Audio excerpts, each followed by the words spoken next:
I always sort of think that music has its own power, and then sort of the last thing I want to do is try to harness it to any kind of mood. A lot of the things I like about music, in fact, most of them are things you can't really notate very well. Nothing has changed in terms of the dynamic range of music. It's great that things are quieter and that the noise floor is much lower, but it's still a real challenge to get the sound of the band, firing away on all cylinders in a nice sounding room together. If I go to my grave making 10 records that I'm proud of, I think that's better than making 120 records that only 10 of which I am sort of proud of.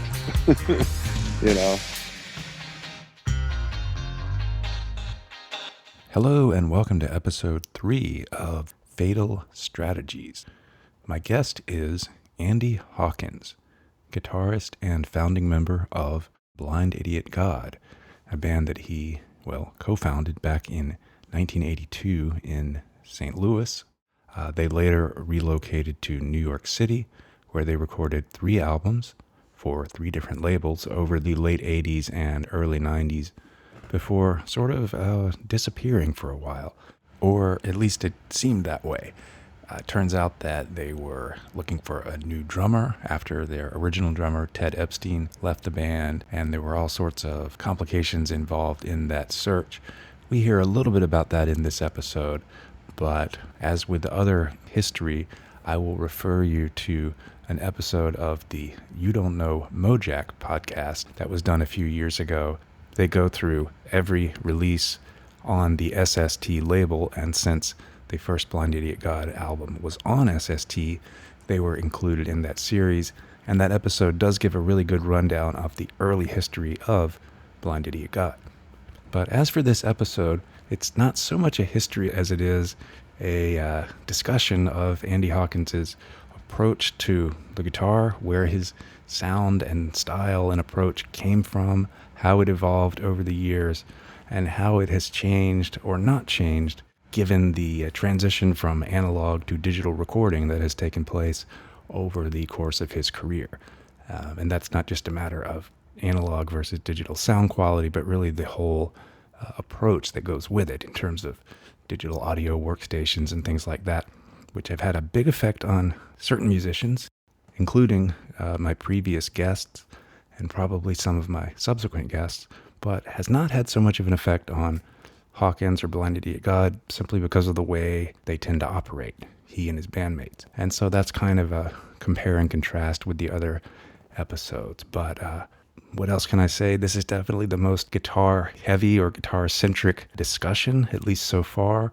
I myself am, a hobbyist, an amateur. I know maybe just enough to be dangerous, just enough to ask some questions, but we don't get too technical. It's, again, more, you could say, philosophical, philosophy of the guitar and that sort of thing. And so without any further ado, I'll get out of the way and let us get into the interview with Andy Hawkins.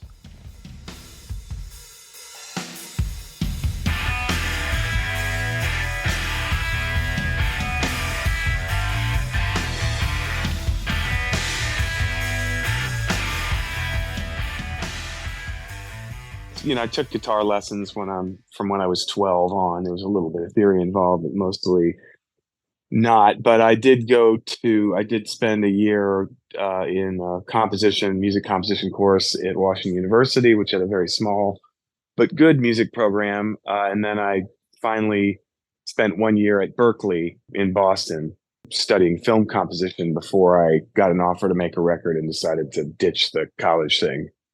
So I was in school for music.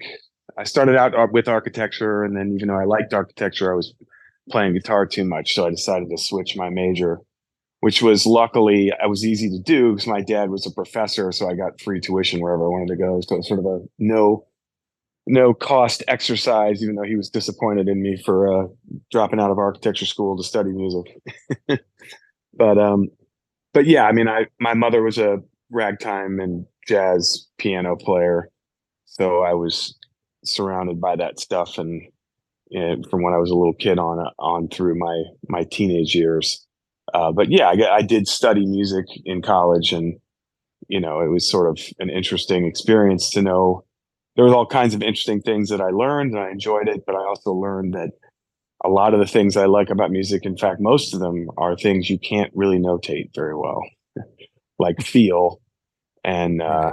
certain types of rhythmic stuff is very hard to like. I transcribed a John Coltrane solo at Berkeley, and the guy said, "Oh, it's close. What he's not quite playing quarter note triplets, and they go over the bar line, so it's hard to say exactly." And I'm like, "Oh, great! So you can't even notate this stuff." So I was a little disillusioned with that, and then I got the offer to make a record, so I've decided to just go ahead and make my way. Okay, okay, because there's a certain sound that you have in terms of like harmonically, the chords that you use. How did that sort of evolve? Were you trying to bring different kinds of chords onto the guitar, or was it a matter of like these are things that I'm hearing give within the limitations of these six strings? Yeah, I guess first of all is that there's the six. You've got the six notes that the most you can have is six on a regular guitar.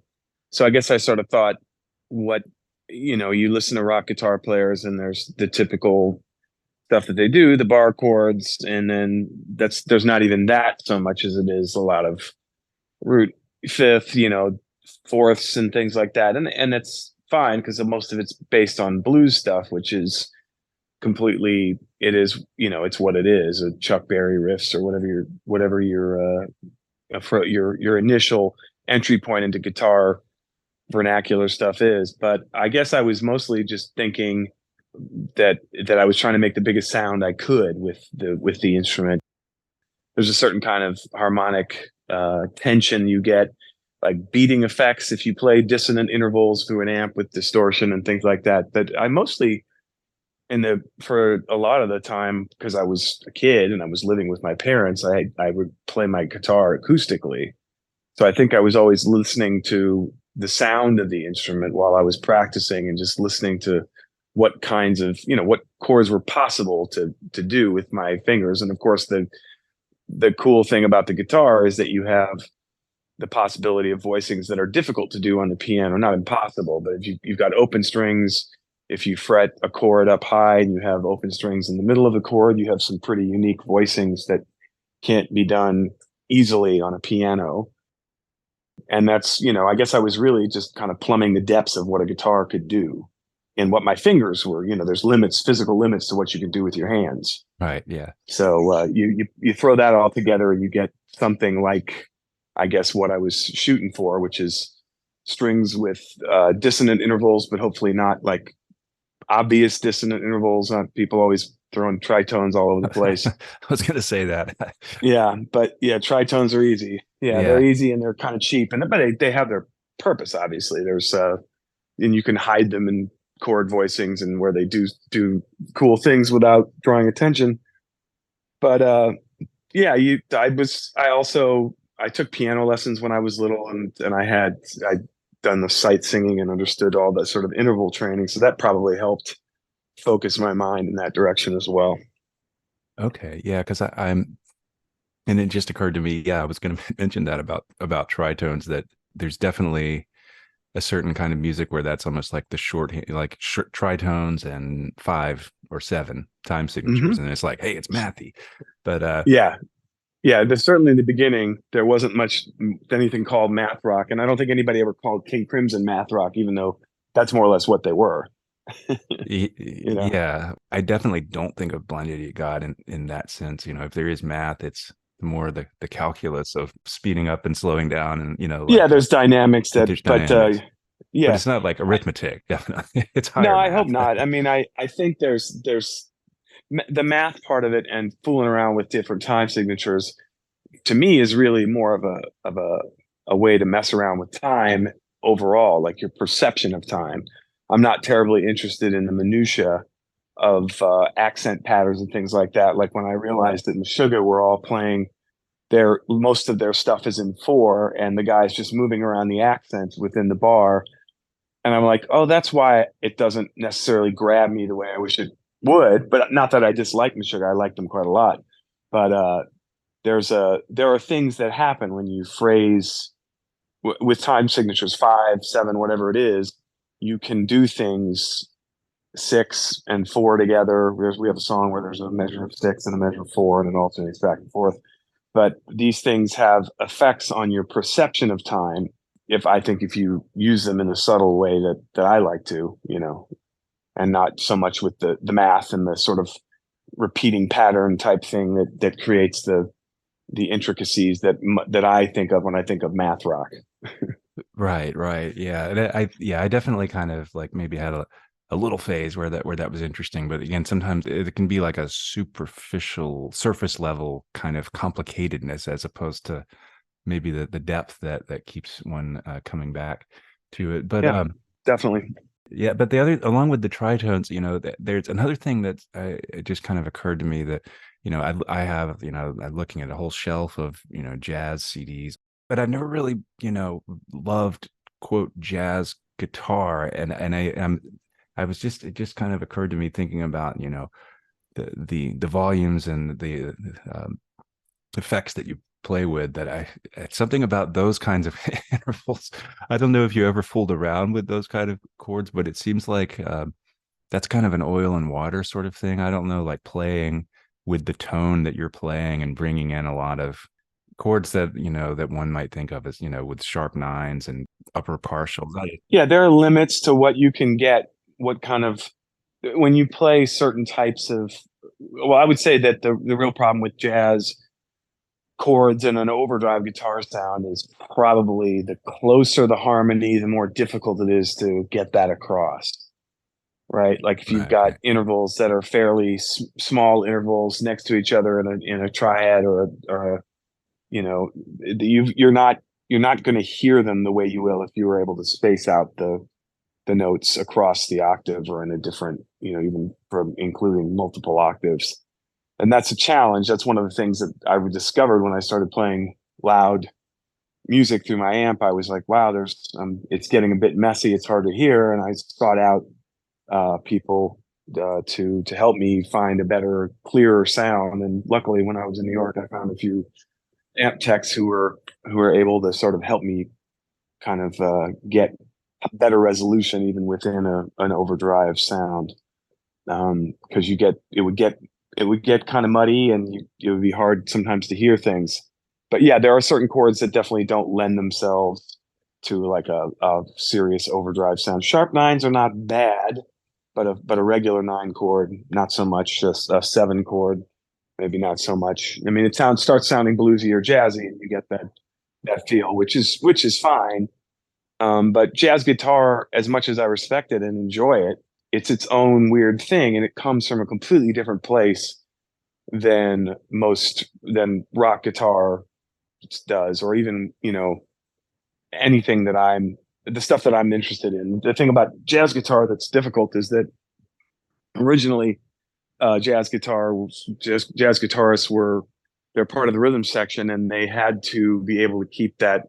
They were doing the sort of downstroke thing in a big band setting, or they were trying to compete with the piano player for voice leading stuff, which is very difficult to do. A pianist can lift up one finger and change an entire chord, whereas you have to move your entire hand position to do that a lot of times.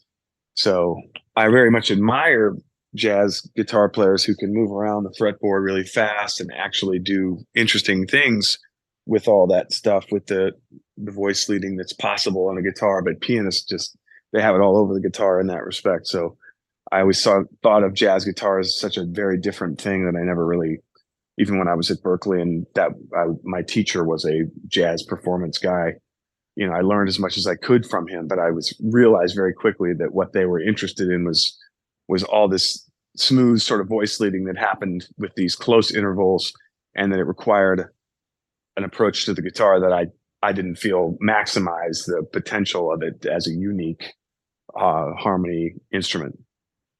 Okay, yeah, that totally makes sense. And then maybe to get back to what you were saying earlier about how you initially were playing acoustically, and then you discovered that certain kind of chords didn't didn't work as well, and you had to Right. develop your tone. But I imagine, like, on the flip side of that is there are certain things that maybe sound better at high volumes. Sure. That major seventh, the first song on Before Ever After is a Yes. good example of that, where it hangs there and it has this ambiguity.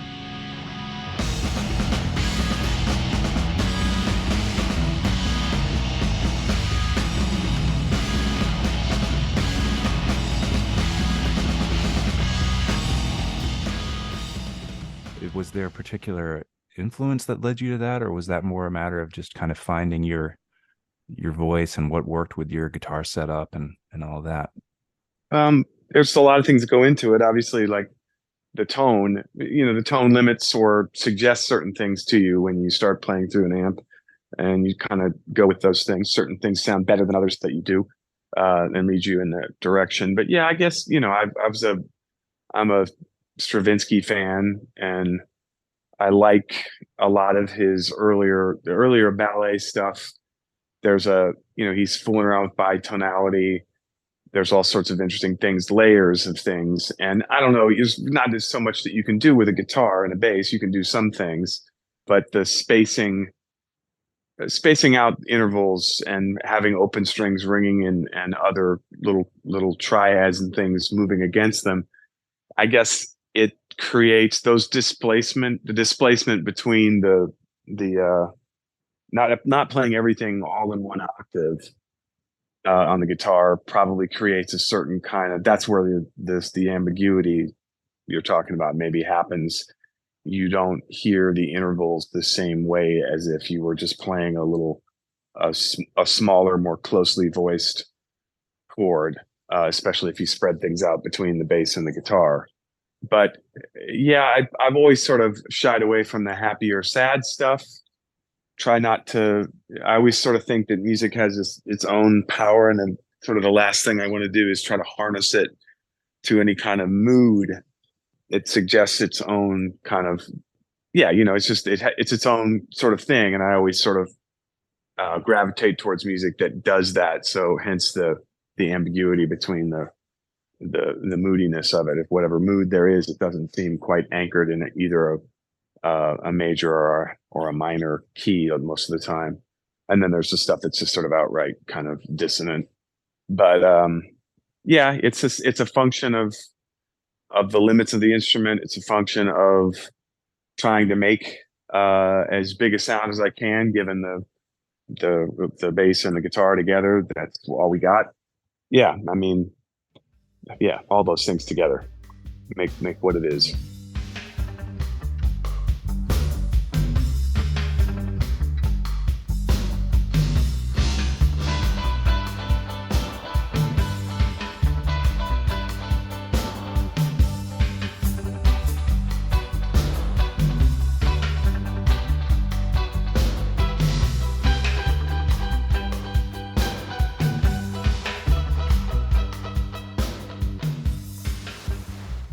You all might have been able to get access to a 4-track in 1982 or 83. Even that was not within everybody's means, but now there are just a zillion things that one can do in terms of overdubbing as, a one-man band or that sort of thing. And what effect, if any, has that had on your conception of, what you want to do with music, with Blind Idiot God or anything else? Does it have any appeal whatsoever? Well, when I left St. Louis partially because we left St. Louis partially because there wasn't even a 24-track recording studio there at that time. And I went to music school. Everybody kind of hung out, waited to see what was going to happen. I decided to quit. Then everybody moved up to Boston. And we decided we rehearsed there for a summer and then moved to New York. By the time, I dropped out of Berkeley, we'd gotten an offer from SST to make a record. So we had that money and we booked a studio and went down there and made the record. I would say that in the beginning, technology was a limiting factor. Record budgets were small and the expense was high, just like almost everything. There's a moment where everything is expensive and then it gets cheaper and cheaper and cheaper. And now people can record a record in their garage with as many tracks as they want. You still have to have good gear, but it matters less than it used to. I mean, in terms of your budget, it's still good to have money to spend time mixing and scrutinizing. It's really a very time-consuming process. But I think the main issue with nothing has changed in terms of the dynamic range of music. It's great that things are quieter and that the noise floor is much lower, but you're still dealing with that 90 dB or so of dynamic range. And it's a challenge to fit loud music that has an acoustic instrument like the drums and the electric instruments together. It's a never-ending challenge, and the technology has made some of that easier, like multi-band compression and things like that. But it's still a real challenge to get the sound of the band, firing away on all cylinders in a nice sounding room together. It's still a challenge to get that onto the recorded medium, no matter whether it's an all digital Pro Tools rig, or if you're lucky enough to have a tape machine that you can use without, thinking about the budget. But yeah, I mean, it's changed the level of detail and precision that we can do. It's easier to reamp things and try all sorts of experiments, which is cool. It's great, but it's still the dynamic range of the recorded medium, and the fact that everybody listens to things on computer speakers and through AirPod headphones is still a pretty big challenge. Right. But it's definitively not the kind of thing where a drummer is going to come in and lay down a drum track to a click track, and then somebody else is going to come down and lay down their tracks. I mean, it seems to me that it couldn't exist without the group interaction, and so much of that has to do with the rhythmic things where it's speeding up and slow, like a roller coaster kind of rhythm thing. Yeah. Yep.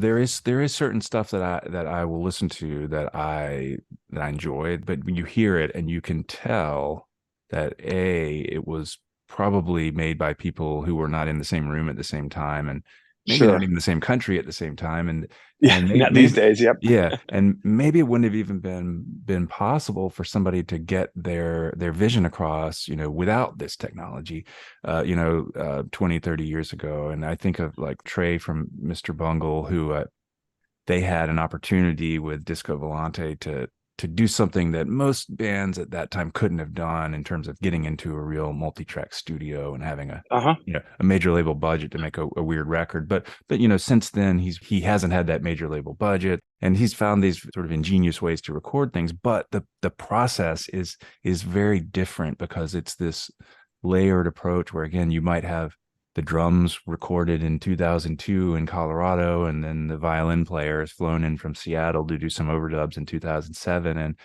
that is what it is for him. And that's the process that he uses to get his across. But I thought, it's an interesting contrast that, again, to bring it back to maybe an obvious point, is that it seems that you've never had any interest in doing, at least in terms of the band thing, of doing anything other than, we're three people in a room, or however many people in a room playing music. And, I appreciate that. I mean, I'm not saying that one way is right or the other is wrong.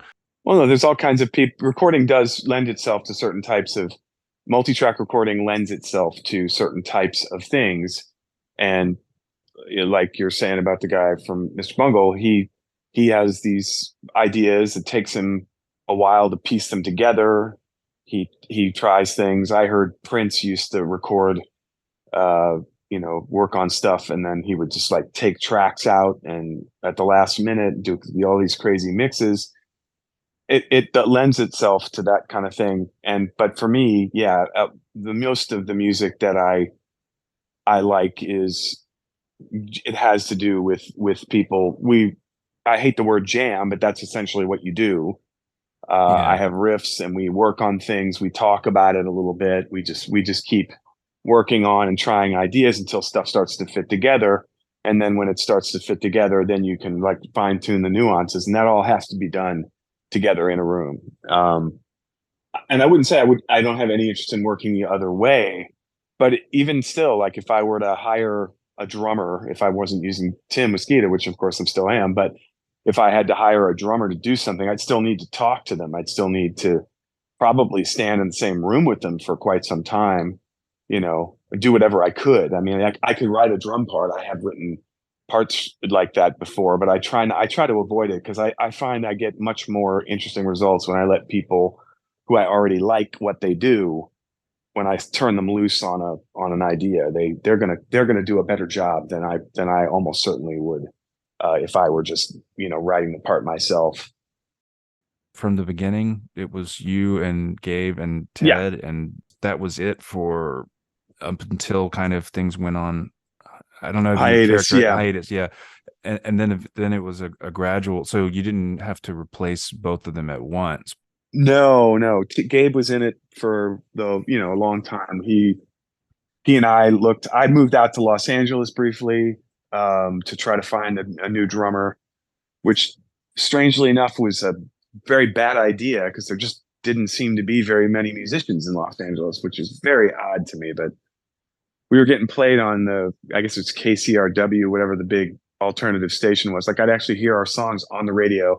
I'd have an ad in the LA Weekly or whatever, and I couldn't get anyone to respond to it. It was bizarre. And then I got into a motorcycle accident and moved back to New York, and that's when we found Tim after a little while. So we were always looking for a drummer. I guess there was like 5 years where there was nothing going on, and then we found Tim. I don't even remember exactly when, in the early 2000s or right around 2000 or something like that.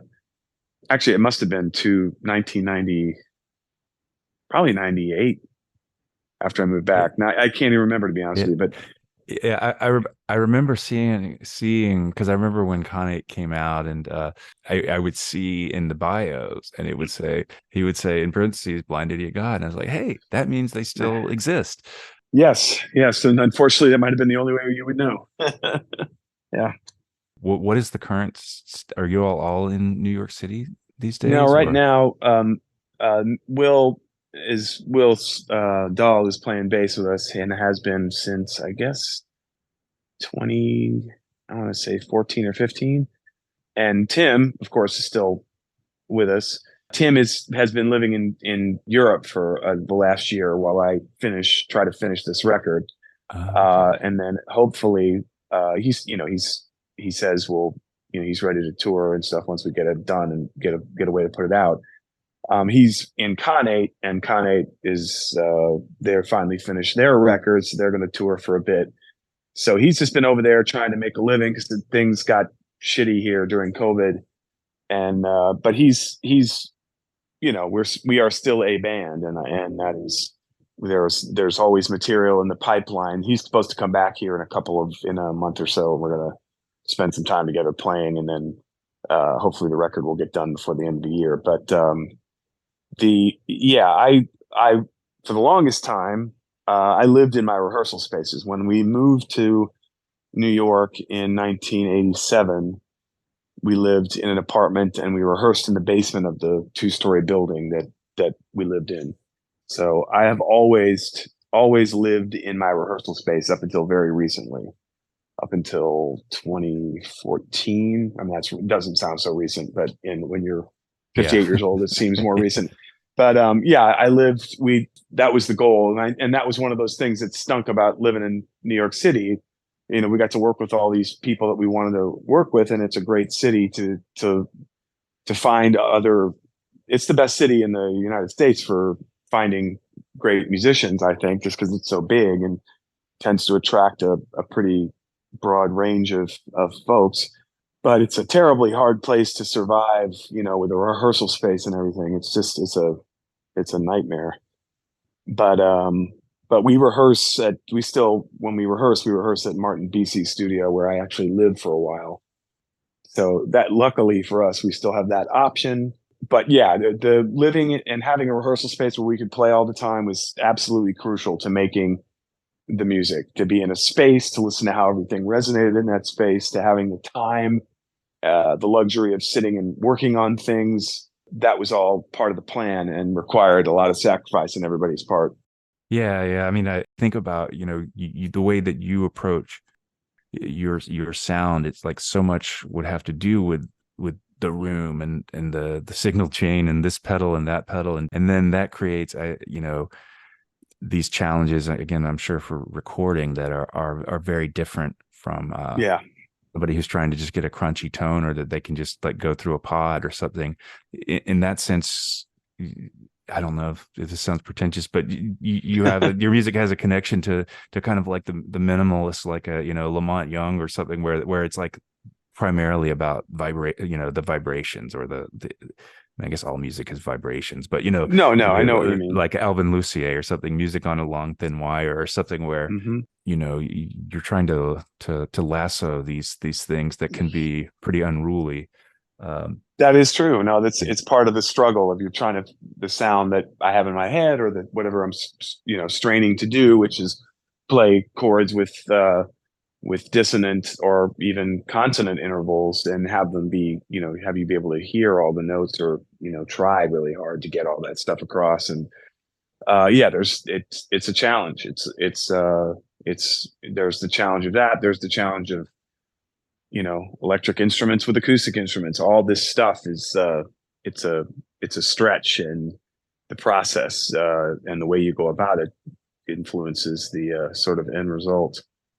But yeah, there's all that stuff. There's the sound, there's the way that people play together, there's all these things kind of add up. And I think the distinction between metal and, I mean, metal is sort of like, it's like there's everybody in a metal band is sort of all pulling in the same direction, and it's a very sort of narrow direction. And typically, and it's not, doesn't mean that it's not good, it's what it takes to get that sound, is everybody sort of like being super tight and precise and doing this thing that gets the result that they want. But when we're with Blind Idiot God, and probably other bands too, I'm sure that this it's a different thing, where we're trying to stack up stuff, so it's more than the sum of its parts, not necessarily sort of a concerted effort in one particular direction. And I don't know if that makes any sense.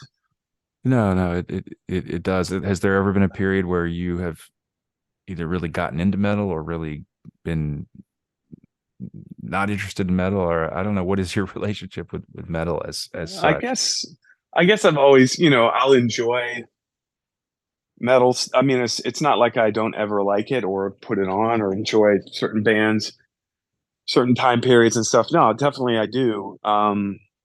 It's really more about taking, I find something good about it that I like, something about the way the band performs together. There's good stuff about almost every genre of music that you can kind of discern and focus on. I guess I most of the time I was listening to metal because I was curious about the guitar playing, because it was for a long time that was the state of the art of the electric guitar. Right. Yeah. So you were curious about how people got the tones that they got. Obviously, Eddie Van Halen changed everything, completely blew everybody out of the water. And then there was that whole thing, which we went through a whole period of virtuosity being sort of the marquee event, how fast somebody was, or how complicated were their leads, with the two guitar players doing all sorts of stuff together. And you learn things from this stuff. I certainly enjoy that stuff, and I've certainly seen enough shows where you go. I mean, I'm a guitar player, so I love guitar, so I'll certainly sit and listen to anybody who's good. Hopefully the music is enough to hold my attention more than once, but I'm always listening and interested in what guitar players are doing. So that's probably more, it's probably more of like I'd listen to metal more for like in a kind of weird sideways way, where I'm just trying to, what can I get out of this? What's interesting? What can I take away from this that it would be useful to me as a point of inspiration? And a lot of times there isn't much. I'd just be like, wow, they're really tight and they sound good, and. But then there's other things, like obviously there's there's things about Van Halen that are pretty exceptional. I mean, if we're talking about when you say metal, what are you talking about? Like who's a metal band that you think is really exceptional?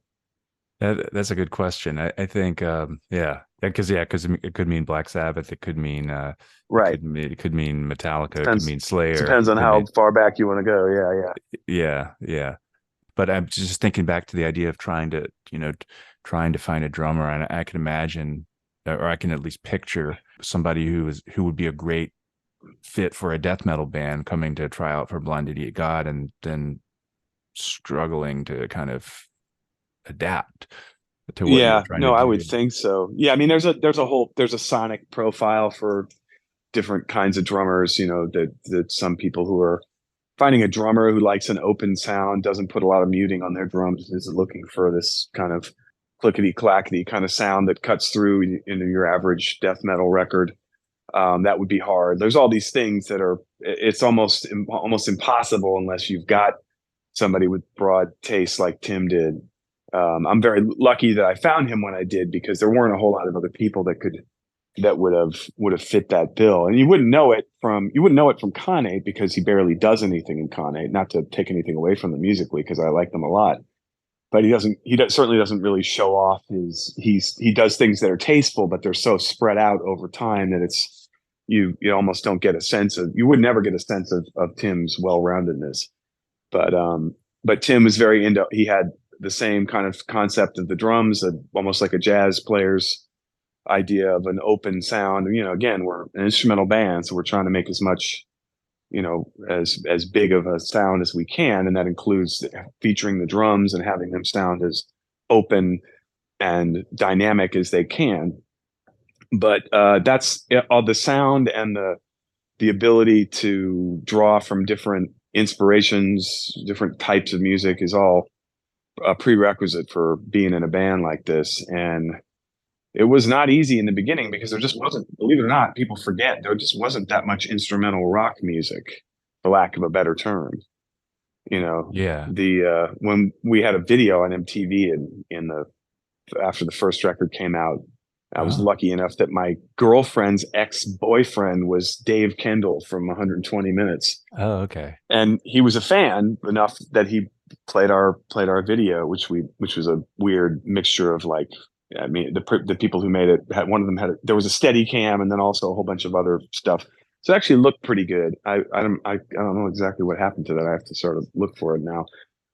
But the point being that he said it's a mixture of hardcore and jazz. I'm like, oh, I'm kind of wincing. But Yeah. what else are you going to call it, right? Right. Yeah, I mean, I don't know. It's like back then nobody really knew what to make of us. They were like, "Oh, instrumental? You mean like the Ventures?" Right. You know, I mean, that was literally probably the closest thing as a reference point. And then nobody really mixed the stuff up. People would say, "Oh," somebody would say, some older person would say, "Oh, you guys almost sound like Tony Williams' Lifetime." And I go, "I think I know what you mean, but it is obviously very different." Yeah. Yeah. There's a lot more reference points for Oh, that. sure. Yeah, it's just amazing how many more people play music, and how much easier it is for people to get their music in front of people. And that's a great thing. It sort of stumped me, because I'm just still I spend so much time making music and not enough promoting it, that it's just for me it's a struggle that hopefully I will conquer, and get out there and spend more time on social media and getting things to work properly. But we'll see. We're trying to. We had a manager for a minute, and now we're looking for somebody else. So we'll see if they can find somebody who can actually help us, because I have tons of stuff in the can, and all sorts of other projects going that I think are, there's plenty of material. Some of it more commercially viable than others, I suppose. But yeah, the genre stuff, it's weird. There was a nice kind of golden time in the 80s and 90s, where people sort of didn't really have great terms for things. It was kind of elastic, and now it's, oddly enough, everything has specialized, sort of splintered off. You've got grindcore, you've got death metal, you've got all these genres, tech metal, and you've got it's great. There's nothing bad about that, but it's interesting how everybody has sort of gone off in their own little world, and there isn't a whole lot of crossover between genres. Just nobody's really doesn't seem like people are quite as they'll they'll they'll be very hot to find the latest weird, European tech metal band, but they'll stick in that for a couple of years and then they'll go into a whole other genre of music. It seems like the music fans that there seems to be a lot of people who move around from different genres, which is good, but it doesn't seem like there's a whole lot of people existing outside of the whatever genre classification there. It's a way of, I guess, people. It's a natural extension of the whole social media thing, and just people trying to find Yeah. a very particular audience and sticking with it and trying to give them exactly what they want.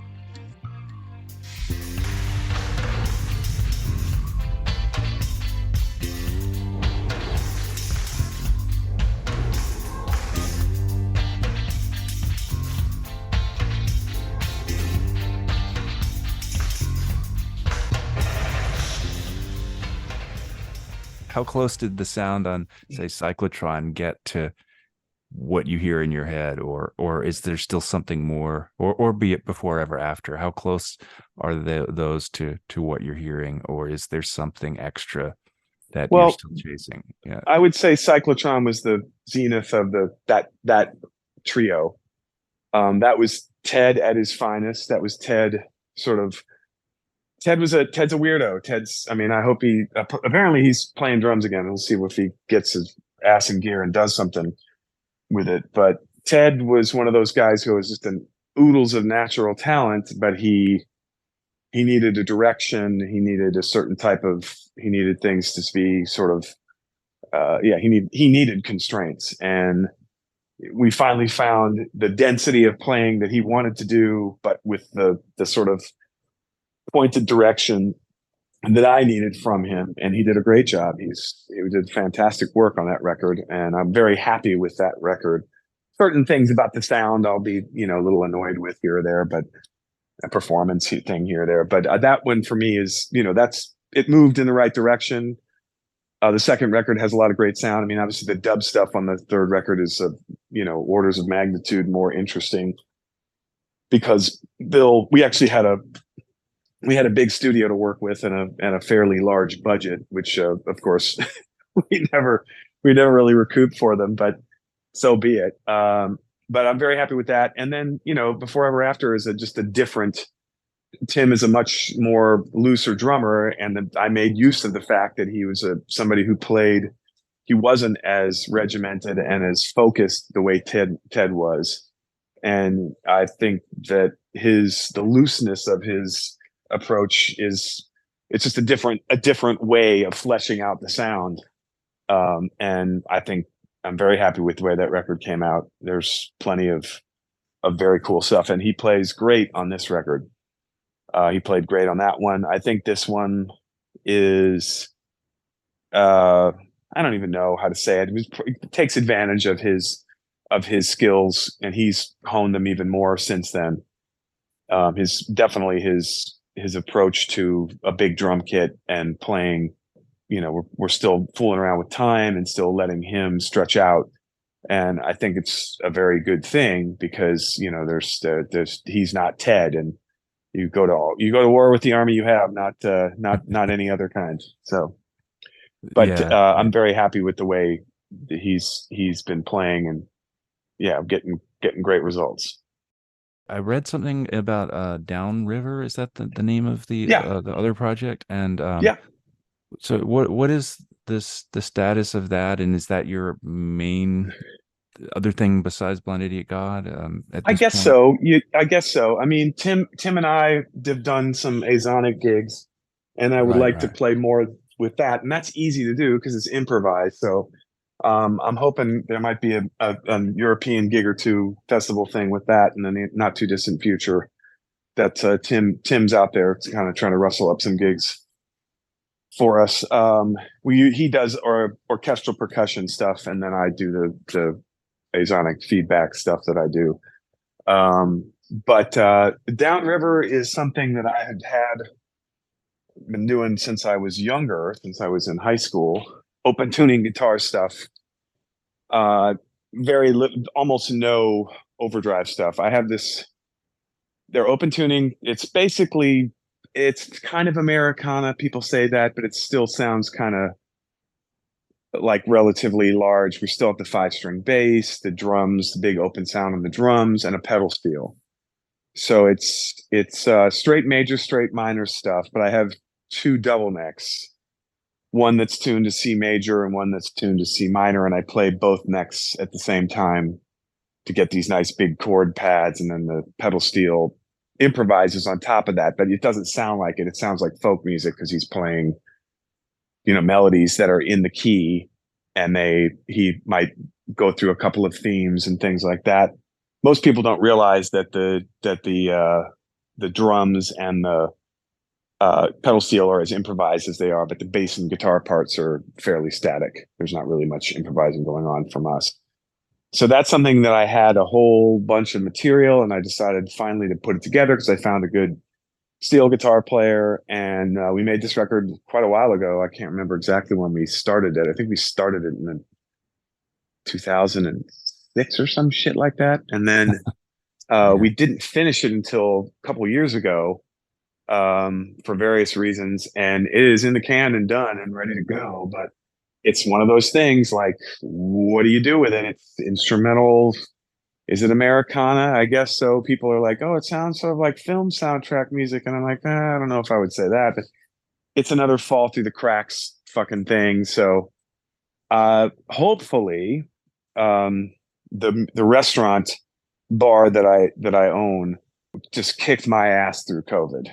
Yeah. Yeah, I had it. And I'm still climbing my way out of that. It didn't stop me from playing or anything or getting things done, but it did slow things down. And so hopefully, we're on the upswing. We did manage to stay in business, and hopefully, I can get it back to where it was and before COVID, where I had gotten it to the point where it was kind of running itself. In which case, then I can actually focus on the label, getting stuff out there. And like I said, we're looking for a manager. So I intend to put that record out, and we will tour the core BIG bass, drums, guitar. We've rehearsed this stuff already, so we're ready to go. My steel guitar player is still plays, but he moved upstate, and I'll either be able to get him to play gigs, or I won't. And if I don't, I'll find somebody else. But he's really good, and I'm very happy with the way the record came out. So I'd be glad to send you one if you're interested to hear it. Yeah, I'm sure it's going to come out sounding very different from this, but the description of it, the albums that Earth did in the 2000s, Mm-hmm. yeah.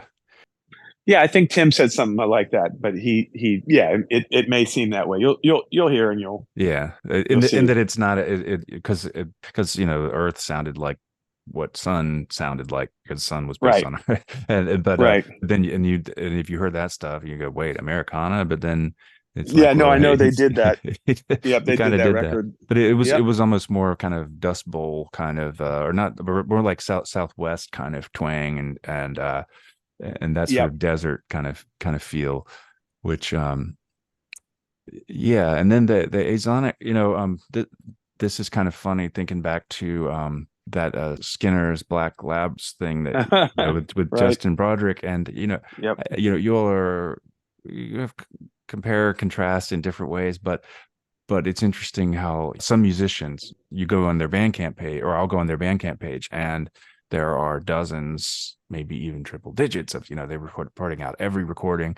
And then you are, like the other extreme where you don't put something out unless you're satisfied with it. And, again, I think not to knock people who do it that way, but I always just wonder, how do people keep up? Because I like so many different kinds of artists that if somebody's putting out a dozen albums a year, I just can't physically keep No, it's up. very Yeah. hard to pay Yeah. attention to. There's so much music out there. It's just becomes hard to sort through. I'd rather, if I go to my grave making 10 records that I'm proud of, I think that's better than making 120 records that only 10 of which I am sort of proud of.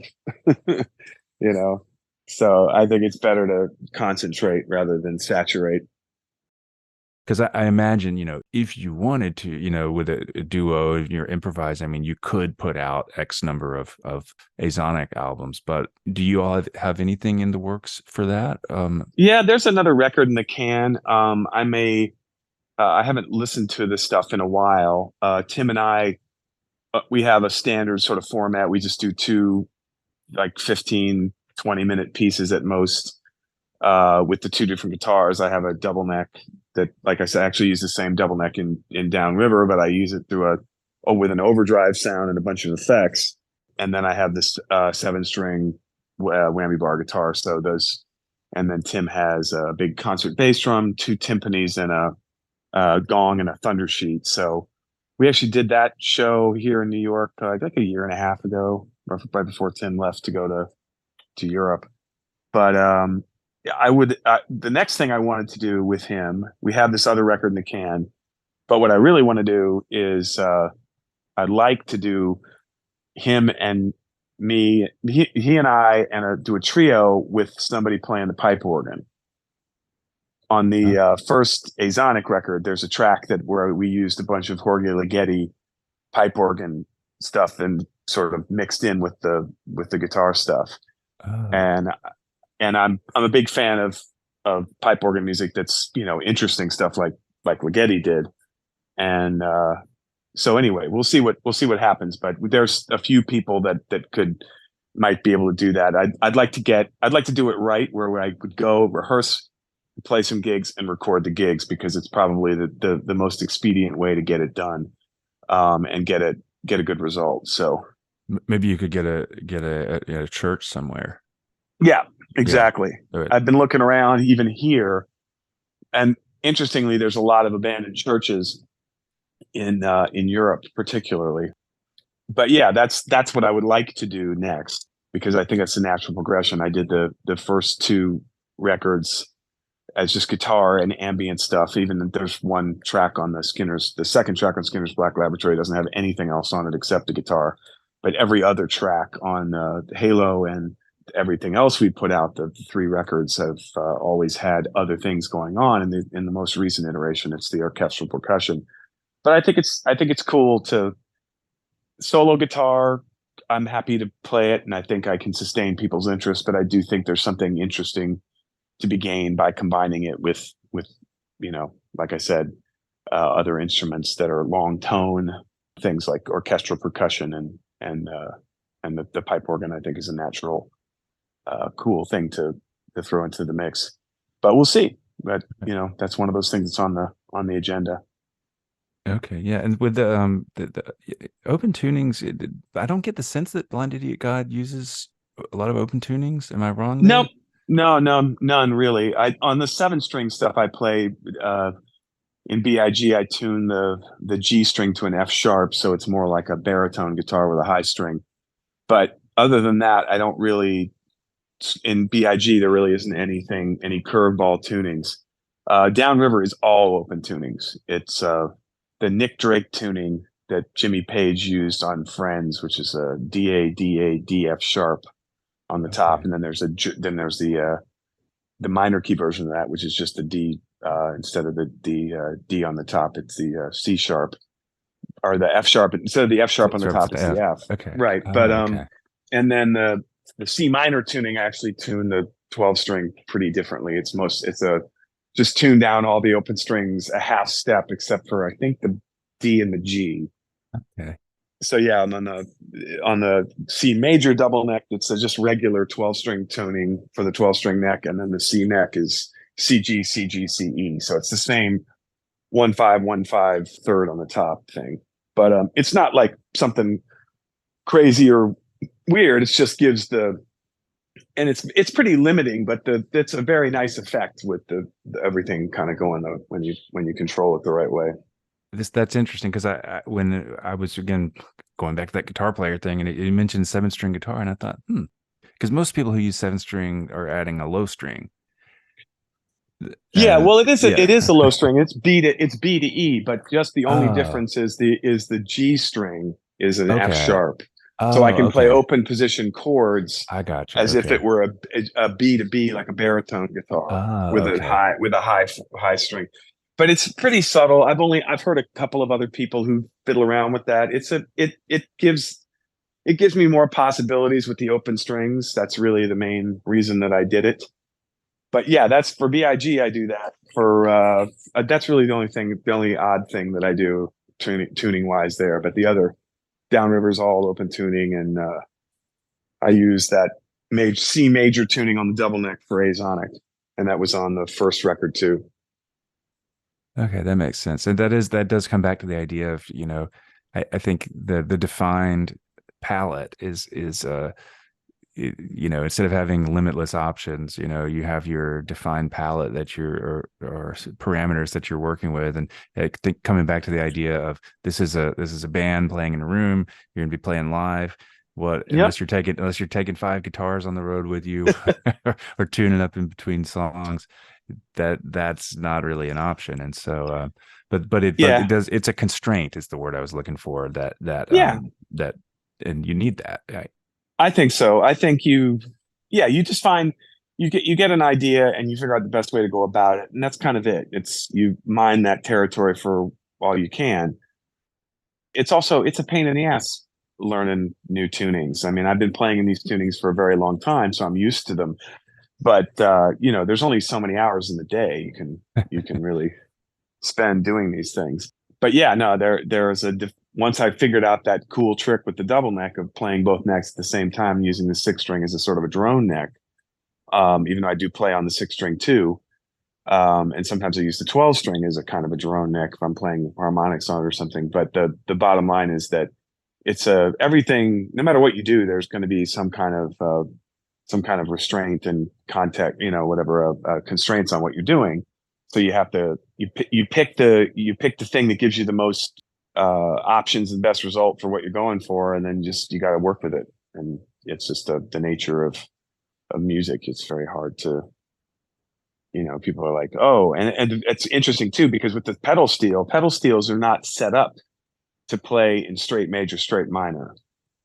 In a lot of ways, they all come out of Western swing, like all those tunings, the E6 tuning, all the stuff that people do is literally set up to do this kind of jazz, close harmony, voice leading stuff with the pedals and the bar, the knee levers and stuff. So it's actually a challenge for my steel guitar player to play straight major and straight minor and still get all the benefits of the bending that you can do, the very precise bending, because they're just sort of not set up for it. So he actually had the hardest time with that. We went through three other steel players before we got the guy who we had on the record over a couple of years, and they all said the same thing. The first guy was he just played lap steel, which it's same shit, but you just can't do as much. The tunings are all set up for Western swing type jazzy voice leading stuff. And he was sort of miffed by it, but he soldiered along, and then he decided he wanted to focus on playing Hawaiian music. That was actually Henry from Helmet, the bass player, who now just does Hawaiian music, and I don't know if Henry's put out anything recently, but I know he's still playing the dobro and lap steel. But he's a good friend of mine. I haven't spoken to him in a while, but he's great. I really love Henry. Very talented guy.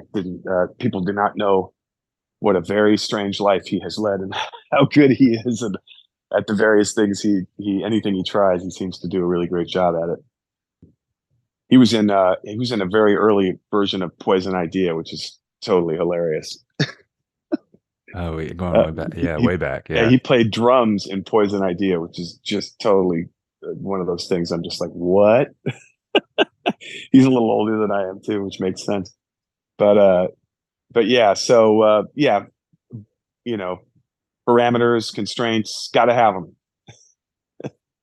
It's life. Right. Yeah. They make you work harder. They make you work harder with, as long as you got an idea that you created, you bothered to pick the right parameters and the right constraints. It's a good thing. Right. Yeah. If you sat there, if your constraint was you had a rubber band and a paper clip, that would be maybe a little too constraining. But I think, Right.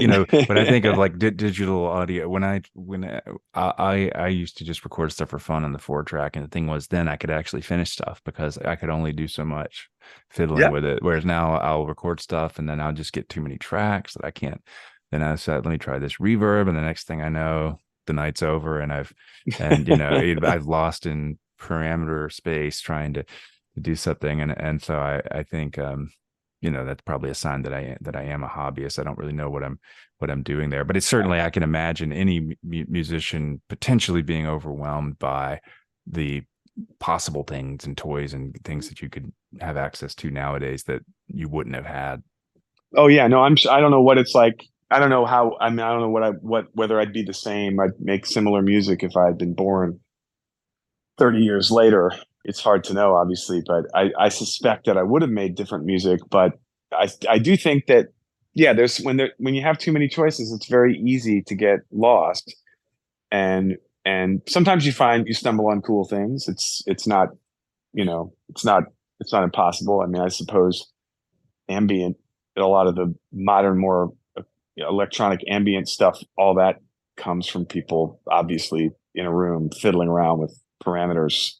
Oh, this reverb sounds good. Man, what does it sound like if I put this monophonic synth sound through it and move the oscillator? Oh, okay, now I've got a sound, and people make whole records out of that. But it's obvious that some of it is the result of people just sort of blundering around. I don't mean that in a negative sense, but they stumble upon things that they do, and there's definitely something to be said for that. And then there's people like me who are chasing an idea that they have in their head and looking for ways to sort of rule out stuff so that I can get to the point quicker.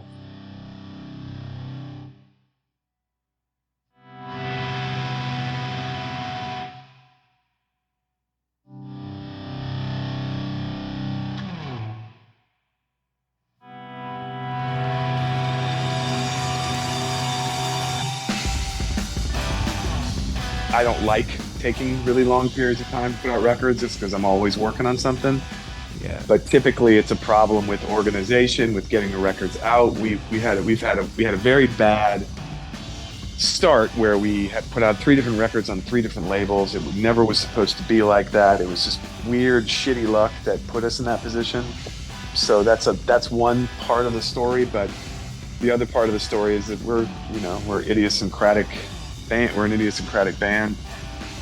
And I feel like if you're reaching for something, if you have even if you can't define it, you're not quite sure how to explain it to people, you're struggling to find or chasing an idea of your idea of music, that as long as you've got an interesting vision, it'll always have some gravity or weight to it when you finally get around to putting it out.